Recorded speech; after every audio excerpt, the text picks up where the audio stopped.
The Richmond Public Library and the Point Richmond History Association present From Joe Dimaggio to the Galileo Club, Italian Americans in World War II, a Wartime Richmond talk by historian Jim Davis. I've been doing research here in the history of Richmond and the shipyards for the last 2 years plus. And the one thing I've become convinced of, and it's the one thing I want to leave all of you with tonight, is how fortunate we are to live where we could live and to have the Rosie the Riveter Center over here to commemorate this incredibly rich and interesting history. The one thing I've been doing in the last year plus is going through the Richmond Independent every day. And I've been astonished at what I've been discovering about what Richmond is worried about, what they talked about as this war progressed. Let me just tell you about one thing I saw today. This is how curious things are. I'm now up to May of 1944, a couple of weeks before D-Day, right? 3 weeks before D-Day, there's a delegation from San Diego that goes to Sacramento to get permission. This is 3 weeks before the invasion, to set off sirens and celebrate when the invasion starts. They actually knew about it before it was about to happen. The state said, no, people might think we're being attacked, can't do that, but it was fascinating that they actually had a sense of expectation well before the event took place.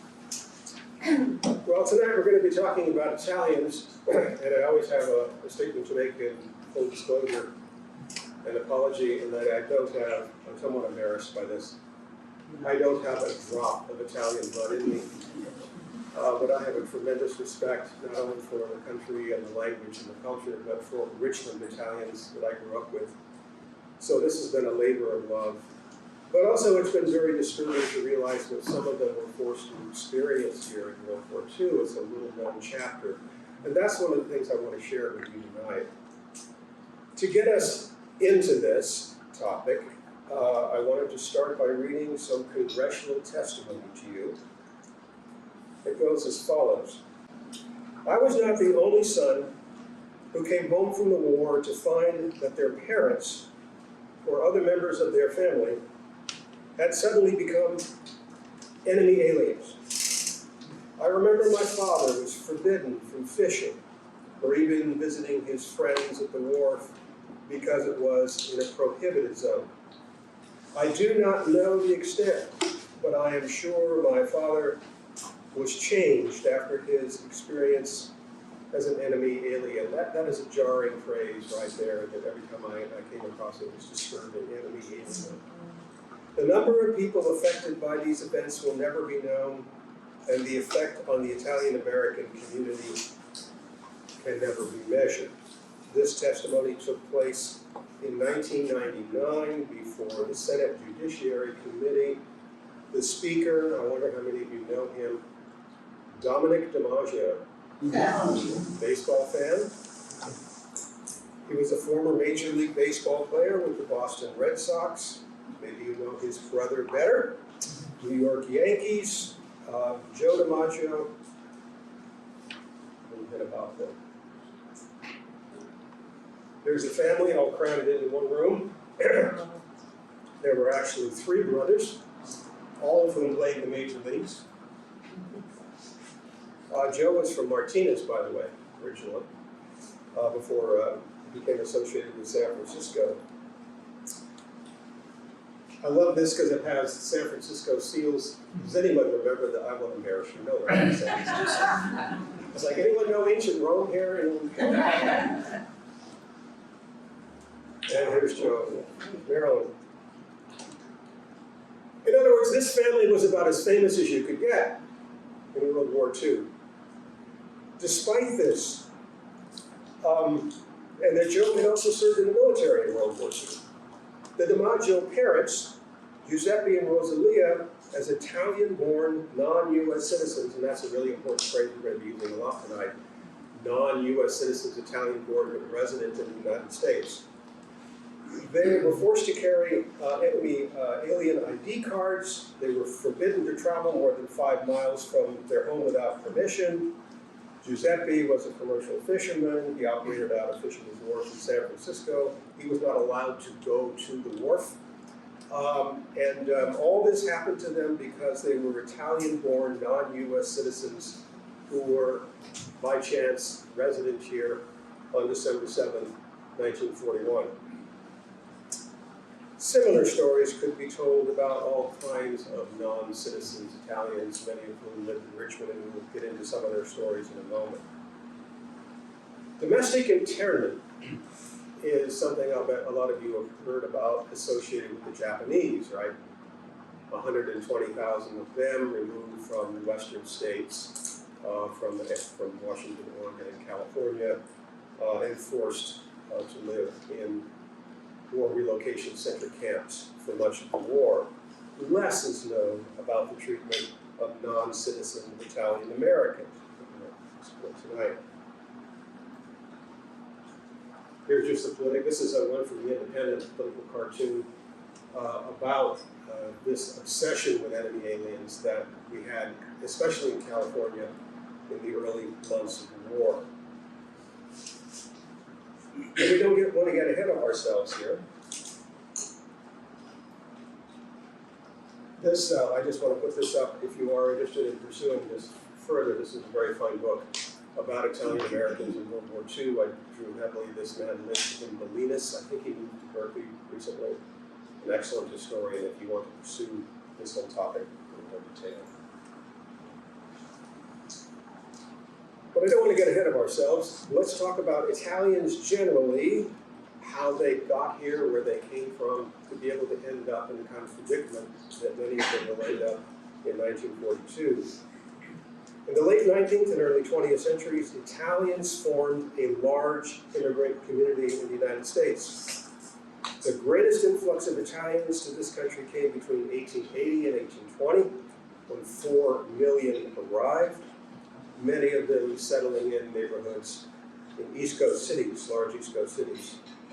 They were generally of peasant background, single men in their teens, 20s and 30s, who'd left their families behind, fleeing soil erosion, poverty, overpopulation, unemployment. By 1940, on the eve of the war, they were the largest immigrant group in the United States. Of the resident Italian-born population, 1.6 million had been born in Italy. 600,000 of those were resident aliens, not yet citizens. This 600,000 would be the target group of our story tonight. Well, that explains the East Coast, country in general. What about West Coast Italians? And there were plenty of them. They tended to come to the Bay Area, first to San Francisco, and across the bay to Oakland. After the 1906 earthquake, many came to both Oakland and Richmond. By 1930, Oakland had one of the largest Italian-American communities in California. People often don't realize that. They think of San Francisco as being very Italian, but Oakland was as well, as was Richmond. We tend to be our history tends to be kind of yoked to Richmond. And that is certainly true of this immigrant story. The surprising thing about Italians in Richmond is how many of them there were. 1 out of every 10 people living in Richmond in 1930 could trace his or her roots back to Italy.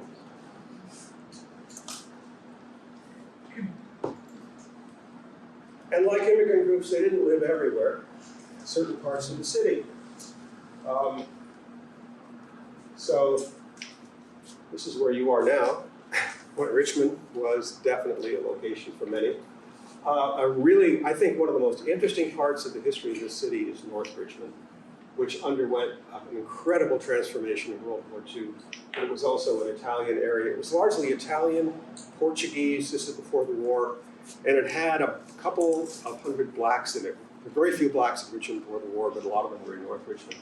And then around McDonald Avenue, those were really the 3 areas that we have Italian settlement happening. They tended to work in heavy industry, which a lot of people in Richmond did. Standard Oil, which we know today as Chevron. Certainty in North Richmond, which made roofing products. Santa Fe, the railroad. Pullman railroad car factory, the brickyards, to name only a few.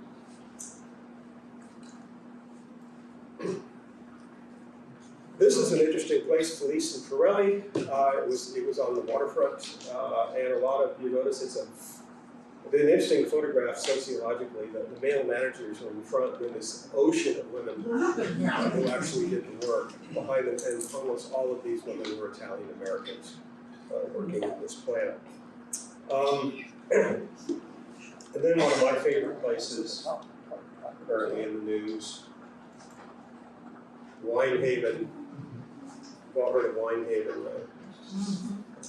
Now, I've heard it said, I don't know what this is true, but Winehaven at the time, it basically went out of business in 1920. Why then? Prohibition. You got it, prohibition. Not healthy if you run a winery. By the way, I digress a lot.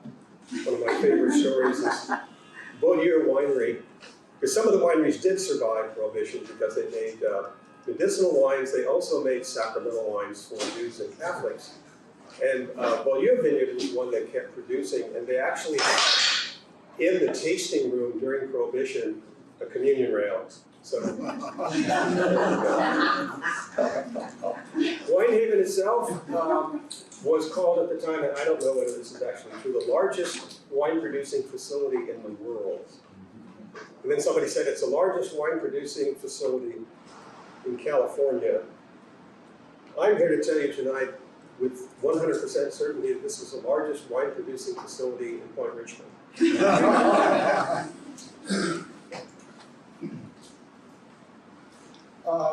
There's a shop interior of Winehaven, and this is a shop because a lot of Italians were shopkeepers as well, especially in grocery, in food lines, that sort of thing.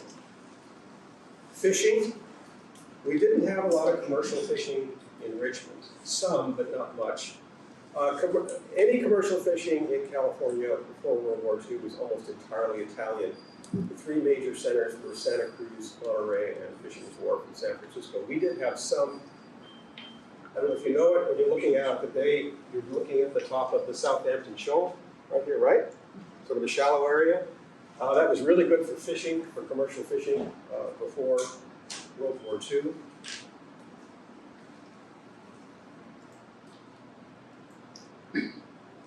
And this kind of small-scale farming.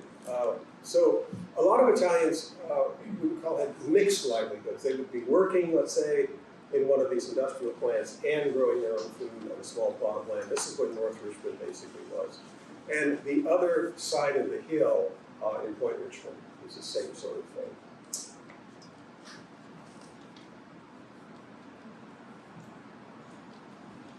Let me introduce you to Jimmy Rampoldi.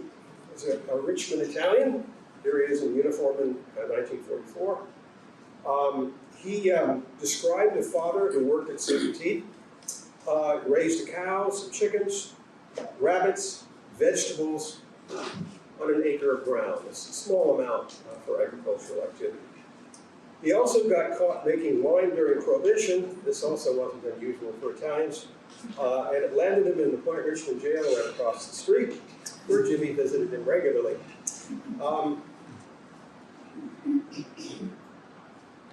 And there's the family. Social life. Italians love to socialize, especially where food and wine are involved. And they socialized in the Bay Area in numerous ethnic clubs. And I'll bet you know the name of our Italian club.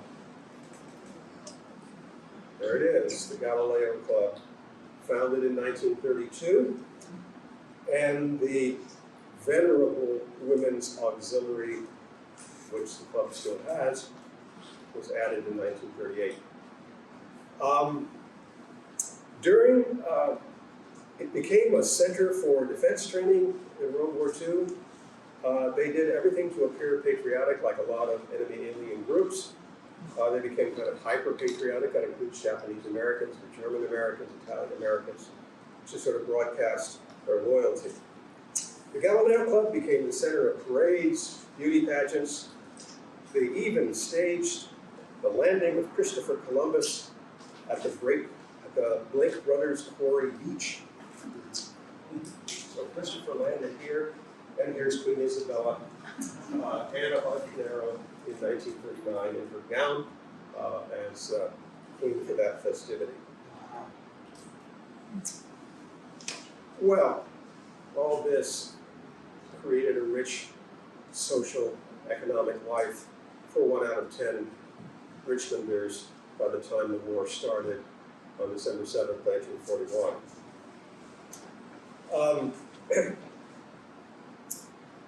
I want to go back a little bit briefly into why the Italians had some problems with questions about loyalty.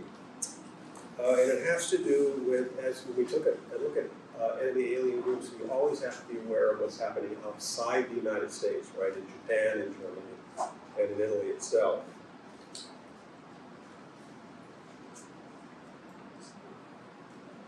We can't understand the fate of Italians without mentioning this man, the great godfather of fascism. Came to power, he was the first European fascist to come to power. That was in 1922, shortly after World War I, the famous March on Rome, which he took power. What's important is how popular he was, especially in the early period of his reign. For example, Franklin Roosevelt said some very favorable things about Benito Mussolini. Winston Churchill admired him. And he was universally well regarded by Italian immigrants in the United States. It's this kind of thing that would get some of them in trouble. The Fascist League of North America, for example, had some 70 chapters in the United States.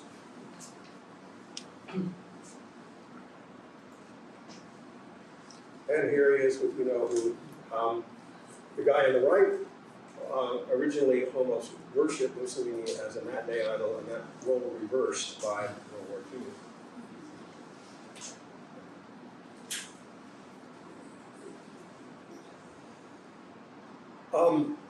So there is a potential here, given the connection to fascist Italy, for questions of loyalty to be raised about some Italians living in the United States. Our story now shifts to Washington, D.C., and to a couple of other people you've all probably already heard about. One of the most colorful people ever to inhabit Washington but not be a president, J. Edgar Hoover in the FBI. In 1939, this was shortly after the European War began, which was on September 3rd, 1939. Franklin Roosevelt pulled J. Edgar Hoover aside and said that he wanted Hoover to develop a custodial detention index, the CDI. And here's Hoover at work. Hoover loved any kind of job like this. He loved building files on people, so that's what he began to do with the CDI.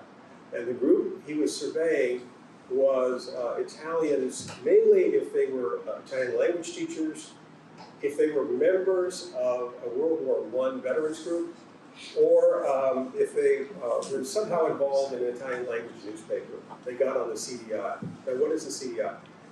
This is a very secret collusion between Roosevelt and Hoover. These are the people they are planning to arrest when war breaks out. Yeah.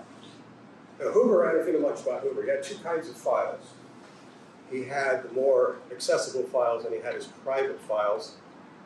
Those are the ones that were destroyed within hours after he died. And these CDI files were that second category.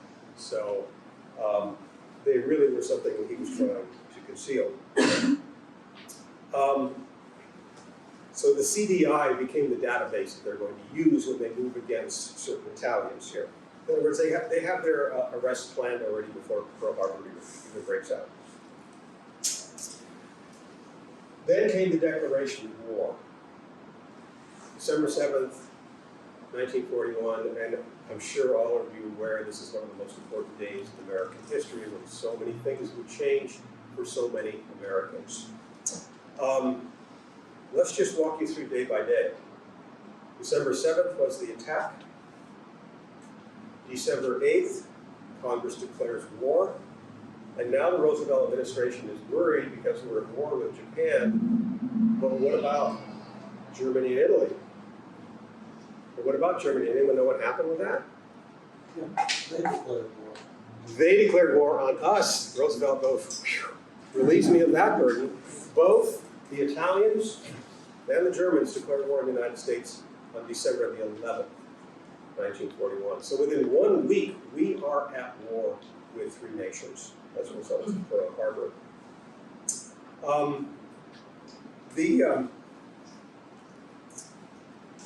Some proclamations, some really important ones, began to emerged from the Roosevelt administration right in the middle of this week.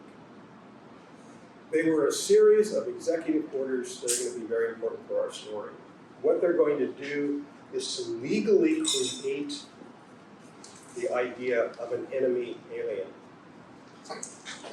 Executive Order 2525 for the Japanese. Executive Order 2526, Germans. Executive Order 2527's Italian, all this based on the Alien Enemies Act of 1798. They did this before December the 11th, before we were technically at war. They were so certain this was going to happen at some point that all this was lined up at the same time. As for the Italians, how many people are we talking about here? About 600,000, possibly. But the one thing that was really frustrating researching this is trying to get numbers and all. So a lot of the numbers are really flaky, and I'm going to give you the best ones I can come up with. But probably about 10,000 are going to be actually affected by these policies on the West Coast. As all of you probably know, the Japanese got the worst of it. 120,000 of them would be forcefully relocated in 1942 from their homes and businesses on the West Coast and forced to live inland, leaving their businesses, their fishing boats, their homes vacant, abandoned, and were forced to leave on short notice. A number of Italians, this is, I want to introduce kind of two different categories to you at this point that I want you to keep in mind as we go through this. One is an internee. That's somebody who's incarcerated, okay? And that's what happens with the Japanese, 120,000 of them. Then there's the relocation that we're going to spend some time in. This means you have to leave your home, but you can go anywhere you want. So it gives you a lot more flexibility, and it's not as harsh. The first step for Italians was internment. In other words, now the CDI list comes out of J. Edgar Hoover's drawer, and we start arresting people in San Francisco and so on who happen to be involved with Italian language newspapers and so on. This is the Sharp Park Detention Center. This is where they were first ordered to appear before a 3-person civilian panel. They were interrogated. They were not allowed to have attorneys, get the questions in advance, and this would determine whether they were to be interned or not. Where was that? I'm sorry? Where was it? This is south of San Francisco. Were any citizens? What's that? Were any of these people U.S. citizens? Of these people. Yeah, I mean, the Japanese Yes. were U.S. citizens. Yes. Of the internees, yes, some were citizens. Right. Then there was, this is the internment stage. The most famous case, somebody that you may have heard of, Ezio Pinza, the opera singer.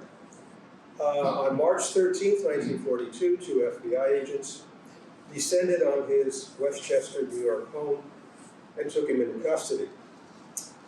Along with several others, he was held on Ellis Island, not informed of the charges brought against him, not allowed an attorney, and it took the intervention, personal intervention,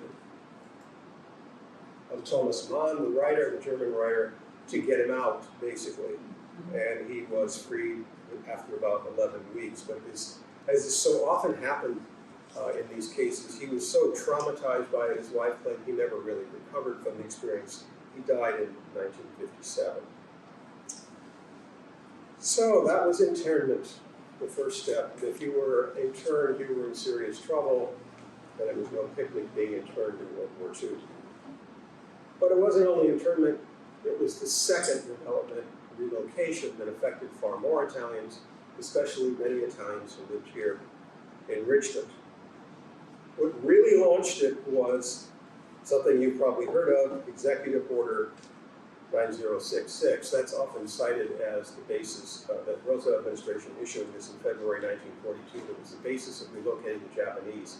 But if you actually read the document 9066, there's no mention of Japanese in the document. It simply says, and here's our favorite phrase again, enemy aliens.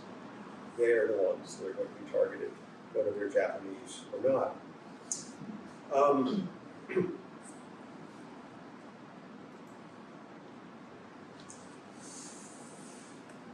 A little more detail here to help explain. Students would sometimes say, especially if they've been around a bit, when we talk about Japanese internment, what about Hawaiian Japanese? I had some students from Hawaii and I said, well, what about them? What about them? Anyone know what happened to them? What did you say? Yes. Nothing. Nothing, Okay. except for about 1,000 of them who were interned. They fit that category. 1/3 of Hawaii was Japanese. That's where the attack came. You'd think the security threat would be greater there than in California. They weren't. Interned on the West Coast, they were every single one, citizen and non-citizen. This was a map drawn up by this man, and this is a name you should know if this story interests you at all, General John DeWitt. He was the commander of the Western Defense Command. The country was divided into 3 major commands. The Roosevelt administration, the War Department, basically delegated to him to decide how the domestic threat of sabotage and espionage was to be dealt with. And the one thing he loved to do was to relocate massive numbers of people, including the Japanese. That was his first step. He created, see if I've got, yeah. This is, I don't know if you can see this, I got this out of the Independent. The Independent was fantastic in that they were printing these maps at the time. This is shaded part I want to point out here. If this was a line that came down the Sierras, any Japanese on that side of it were to be interned, and originally DeWitt wanted everybody interned, not just Japanese, but Italians, Germans, the whole lot. The Roosevelt administration intervened early on to put a stop to it. Then came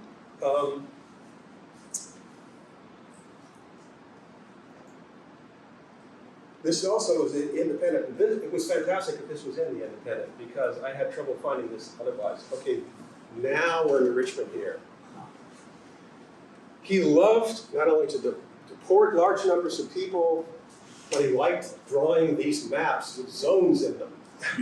So we have a prohibited zone and we have a restricted zone. The prohibited zone was more, was a harsher jurisdiction than the other one. And the prohibited zone is black. How do you see it for Richmond? The whole city, the entire city. Which means if you are a non-citizen Italian resident, what happens to you? You have to leave. Yes. You have to leave. They had a series of restrictions in both the restricted zones and the prohibited zones initially. Couldn't travel more than 5 miles from your house except to go to work during certain hours. You had to follow a curfew, 9 p.m. to 6 a.m. You had pink ID cards that carried fingerprints and photos. You had to have that with you at all times. Two things I'm not going to talk about tonight unless you want to get into, but I wanted to kind of shorten this and collapse it, which are the fishing fleets, what happened with them in Monterey, Santa Cruz, and fishing north. And the other are, which is a fascinating story, what happened with 51,000 Italian POWs who ended up here. Some of whom I think actually managed to come to Point Richmond at one time. I talked to, how many of you know Mary Highfield? Yeah, I talked to her about this. And I asked her, I got her on the phone and she was quite eager to talk about it. I said, did you see Italian POWs in Point Richmond in World War II? And she said, yeah. I saw a bunch of them on Bishop Avenue one day. I said, well, did you talk to them? She said, no, they started to flirt with me, so I left. But she actually saw some. Now, I've heard it reported there was a camp of Italian POWs where the Richmond Ramblers is, or where the shooting range is, up Jordan Drive. I don't think that was true. If any of you know about it, let me know. I'm really dying to know if there were any actually. The closest was Camp 9 in Oakland, which had 1,000 of them. Anyway, we can talk about that more if you like. It's a fascinating story. A lot of local women were eloping with these guys. Anyway.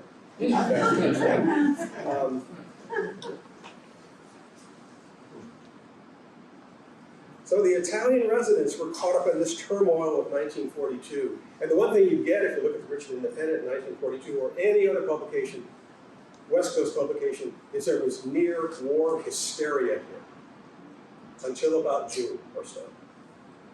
People were scared, they were terrified, and the first thing they did was to look to these foreign groups as a possible threat. The city's main newspaper, the Richmond Independent, wrote a harsh editorial on February 3rd, 1942. Listen to this. This is a newspaper here in Richmond where 1 out of 10 people is a battalion distraction. This is their editorial.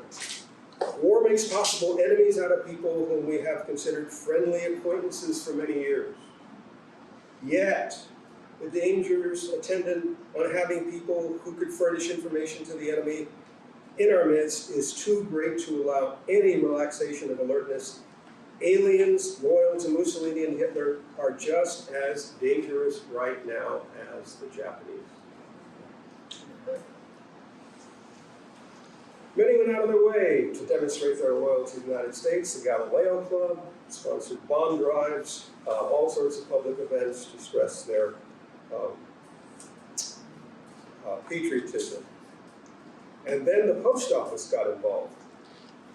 On Barrett Avenue, that was where you had to go. You were mandated by law to go if you were not a citizen, if you were an enemy alien. And at this point in time, the Japanese were still hosted. Japanese, German, Italian, you're not a citizen, you have to go to the post office at Barrett Avenue and register, get an ID card if you're 14 years of age or older. About 600 Richmonders did that. The Richmond Independent, again, February 24th, described the impact. And again, this wonderful newspaper gives you a granular feeling of what it must have been like to be here when this was going on. Practically the entire city of Richmond and all of El Cerrito, along with all of the country's shoreline, from the Alameda-Contra Costa line to a point east of Antioch today, were designated prohibited areas for Axis aliens and will be required to move out by February 24th. All of the country's population centers of Richmond, El Cerrito, Pinole, Rodeo, Olean, Crockett, Port Costa, Martinez, Pittsburgh, Antioch, and much of the county's rich agricultural region came under the banned areas. One thing to notice, if you can think back to that map I put up that showed the prohibited zones, is you really get a feeling of how industrialized Contra Costa County is along that northern range. That's the black area, right, where Standard Oil and all the heavy industries are located. The most serious affected of all was the tiny community of Pittsburgh, not Pennsylvania, but California. Nearly the entire population was Italian. The first Italian residents could trace their origins in Pittsburgh back to the 1850s. Some 1,700 people were forced to move out of a population of 10,000 from Pittsburgh. Many went to Oakley, just outside DeWitt's zone, and the Independent again was on the story. Nearly every one of the 1,000 families here has been altered by the order, for each has a grandmother, a grandfather, a mother, and father who is an alien. They have remained aliens because they never were able to right, that was one of the theories. That what's going to happen here is it's often one member of an extended family household will be relocated. Usually a grandparent who didn't bother to get citizenship. Often they don't speak English, and that would be the person who we told to relocate. Let's just take one family as an example here. The Apanero family, and you remember Queen Isabella, a few pictures before, very prominent Richmond Italian family. And this shows you how a family could be split apart by this enemy alien program the government adopts in 1942. Henry recalls that his father was a citizen and he became a civil defense block warden. At the same time, his mother, a non-citizen and therefore an enemy alien, living in the same household as a civil defense worker, right, was forced to move out of Richmond and take a room in North Oakland, an Italian neighborhood, again, just outside the prohibited zone. He was forced to visit his mother in Oakland, Henry Apanero. He bitterly recalled the fate of his parents, quote, "So here he was, block warden, and my mother couldn't live in the same house."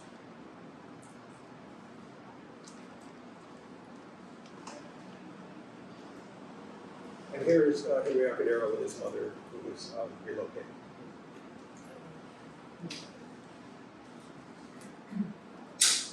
It got worse. There were suicides. This is a serious subject, right? When you have suicide involved, it is about as emotionally intense a situation as one can imagine. And it visited this community. Again, someone who would have been a Richmond neighbor at the time. Martini Battistessa, 65-year-old Richmonder, had no family, had a locksmith shop on McDonald Avenue, and he was notified he had to leave. I'll let the Richmond Independent pick up the story. This is February 17, 1942, what happened to Mr. Battistessa. Shortly after 7 o'clock last evening, he took his own life by flinging himself under the wheels of the Owl, the speeding Southern Pacific passenger train near the SB Avenue and 23rd Street crossing. Acquaintances of the man reported to police that for several days he had been despondent and threatening to take his own life. Battistessa was unmarried, had no known relatives in this country. Because he was an Italian alien, he had been notified to move from the Richmond defense area. In Vallejo, Giuseppe Michele, who was 57 years old and a fisherman, took the bait knife out of his tackle box and cut his own throat. Well, this got ugly, as you can see. What's interesting here is that all of this will be reversed and eliminated in a remarkably short period of time. The Roosevelt administration, at least some people began to step in and to realize, maybe even regretting that some of these measures had taken place. They began to take measures to reverse what had happened. One of the people who did that was, this is a picture of Dimaggio, fisherman. Earl Warren, you know him, right? Yeah. He was Attorney General at the time. Now, what's interesting about Warren is he was really one of the aggressive defenders of Japanese relocation. But he thought we'd gone too far with the Italians. In fact, he made a famous statement about it. He says, "Why are we reporting Italians? They look like us," he said. Therefore, they shouldn't exist.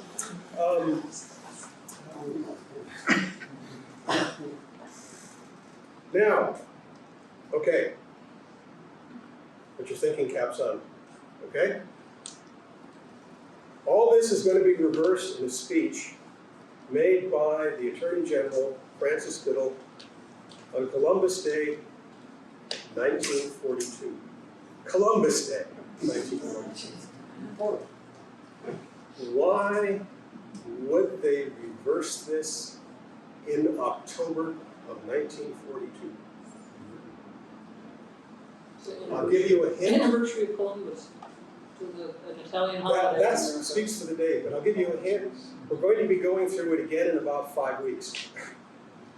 I'll give you another hint. Donald Trump, Oh, election. Kamala Harris, an election. Yes, it's a midterm election. What does Franklin Roosevelt see? Italian voters, right? So he's going to time this whole thing on October 12th to begin to reverse and roll back all of these measures that were done. The one leading the charge was the Attorney General Francis Biddle. The other thing that he did was to approach, this took guts, I think, Senator, to approach J. Edgar Hoover and said, I want you to destroy the custodial defense index. Destroy the whole thing. He ordered the following letter to be put into every file, every item of that file. It said the following: this classification is unreliable. It is hereby canceled and should not be used as a determination of dangerousness or any other fact. Now, if you know anything about Hoover, he said, sure, I'll do that. And then he changed the name of the file. He didn't destroy any of it. So he kept it. Well, the Independent revealed some interesting things in the final months of 1942 after all of this. And this was a piece that didn't appear to be connected, but I read it and it struck me as something interesting. In October 30th, okay, the end of the month, the Contra Costa County Superior Court set a record. They had arranged to give citizenship tests to 268 people in one day. Guess what nationality most of them were? Italians, right. The paper said, quote, this list is made up preponderantly of Italians, surprise, surprise. On November 3rd, the fishing fleet went back out into the ocean, and Fisherman's Wharf reopened.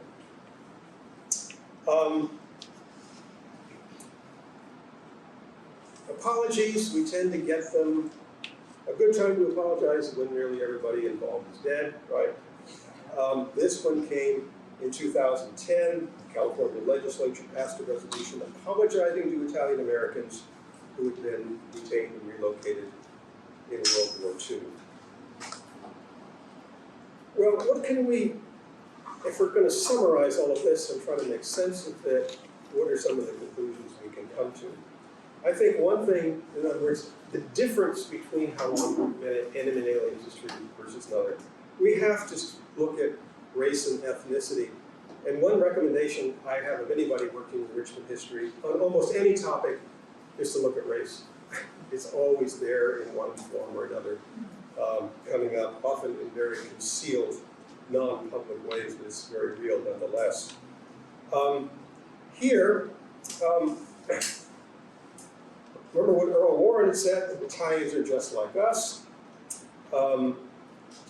He offered the following reflection. When we are dealing with the Caucasian race, we have methods that will test the loyalty of them, but when we deal with the Japanese, we are on an entirely different field. John DeWitt, our agent here at relocation, said the following: you needn't worry about the Italians at all, except in certain cases, but the same for the Germans, except in individual cases.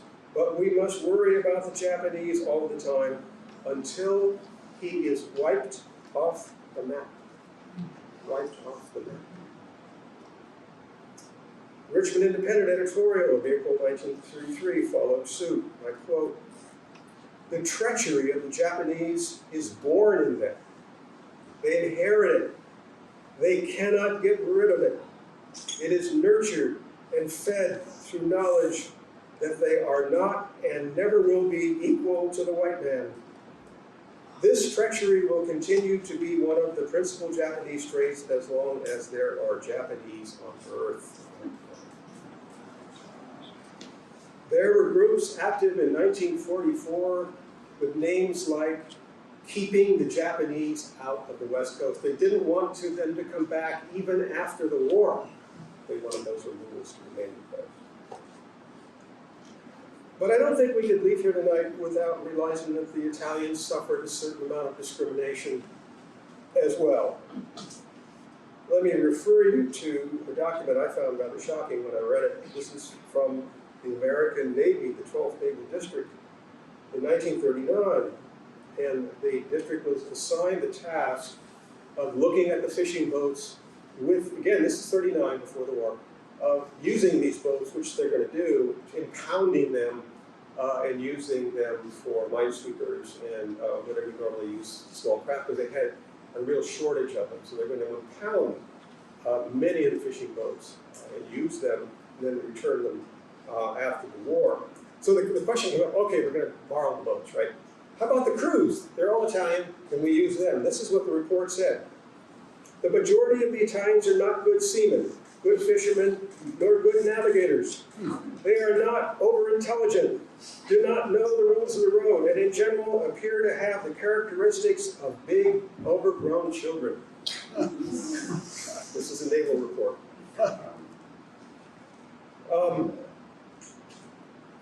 The discrimination against the Italians, I would make a distinction between racial discrimination and ethnic discrimination. I think it would be more ethnic discrimination based on culture and that sort of thing. But notice that the quotes about Japanese are from birth. For the Japanese, the assumption was it's hardwired. You can't train it out of them. Experience will not have a difference here. Another, government departments were important here. DeWitt was important. Francis Biddle was important as to how this was conducted, as to when it was rescinded, and that sort of thing. Finally, politics.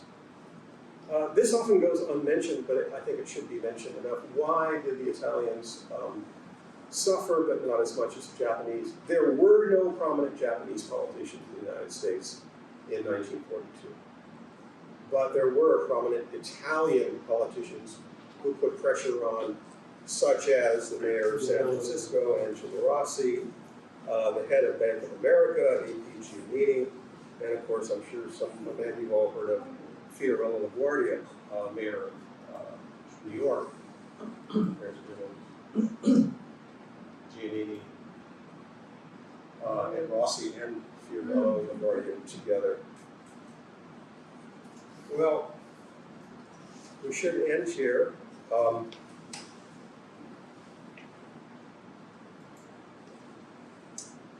With a little shot of Italian patriotism.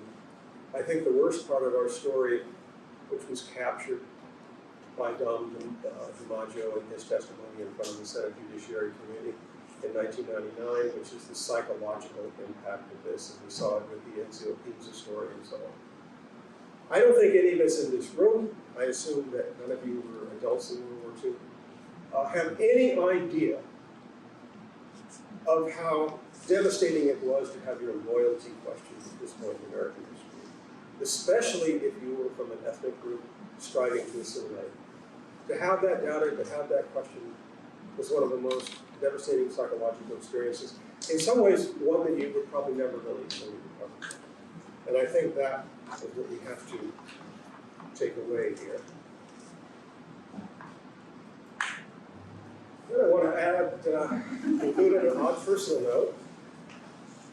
As I was working on this in that house, putting this lecture together, this is the night before I first gave it at the Rosie Center, and it bothered me that I didn't have more names, because one of the figures, there was something like 800 Richmond Italians who were relocated.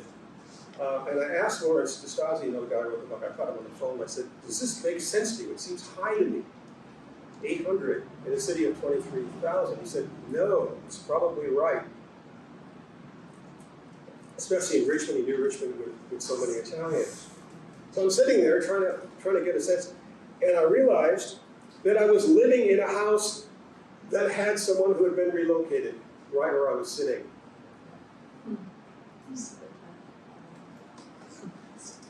This is the way the house looked before we had it remodeled.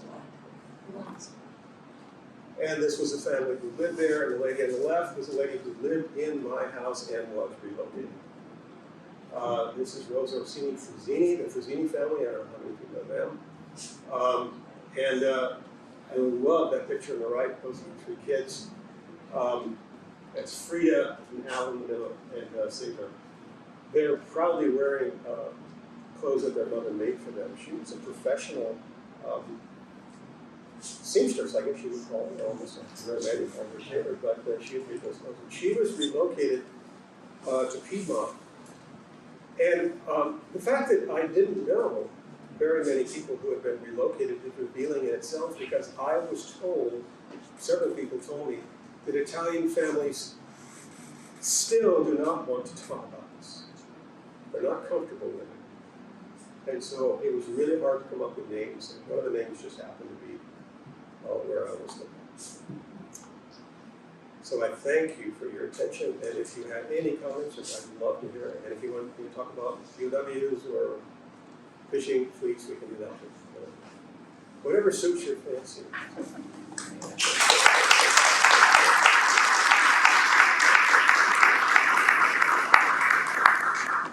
Do you still want to talk to folks that were interned? Yeah. Well, my neighbor was, as a child, from North Richmond to Oakland, from the February until November. As a child. Yeah, he was 9, 10, but he's still very sharp. Was Berzoni's the last. there a parent relocated there? Both parents. So he kind of followed along. Well, he went with 2, and then Yeah. the rest of his family stayed on the farm. The ironic thing was, they wanted to isolate the father. He worked for Oakland Scavengers. So if he wanted to do anything he wanted to do, he could do it on his route. Because he went anywhere because it was related to his work. They were really extreme about this. They had, the dividing line was San Pablo Avenue. If you lived on that side of it, you were okay. You didn't relocate if you had a real. And we actually have cases, I know, in Oakland, where you'd live here and your business was here, and you couldn't get to your business because you couldn't cross the prohibited line. It really was awkward, to say the least. But yeah, I would love to meet somebody else. The sad thing is, it can happen again. Anything can happen again. I think that's the lesson of history. Eating dogs and cats. Well, Jim, thanks for all of your research and sharing these amazing stories and images. Were similar things done with Germans and the enemy aliens? Germans, yeah, I just haven't looked into that, but I think it was very similar. Because I hadn't heard anything locally about it. The Germans, the only different thing I could find with the Germans was that in many cases their loyalty was questionable. I mean, the German-American Bund, groups like that, that had recent German immigrants who were openly pro-Nazi. You didn't tend to find that with the Italians, at least I didn't in my research. But I just don't know, but I'm assuming, yeah. The same problem would have happened here. Just think of the numbers you're talking about. I mean, that was it's a logistical problem to do this. The fact that they even moved 120,000 Japanese is pretty amazing. Yeah, James? Alf Rosini here. While Yeah. his mother was relocated. Yeah. He wanted the U.S. Army so bad, he had bad eyesight, he memorized the eye chart. So look at the irony of that. Yeah. Yeah. It's it's an amazing story how, if you look at World War II, you look at the shipyards, and how our history here at Point Richmond and Richmond folds in and mixes in with all of that. The presence of these shipyards here forced us into having a larger-than-life role in World War II. This was the largest shipbuilding complex in the world. There were 90,000 people working over here, turning out 747 ships. And as a result, we were hyper involved in World War II here in Richmond. There was no getting around it. We were just surrounded by defense industries, by things that were going on here. And the city, Richmonders were aware of this. You pick it up all the time in the newspaper about being at kind of at the epicenter of things. I mean, you had people, if you forgot about this, you had visitors here like Saudi ministers. Molotov came here, visiting the shipyards. And so the Independent would cover these visits, and you would be reminded, why would the Soviet foreign minister come to Richmond? Well, it was an important place.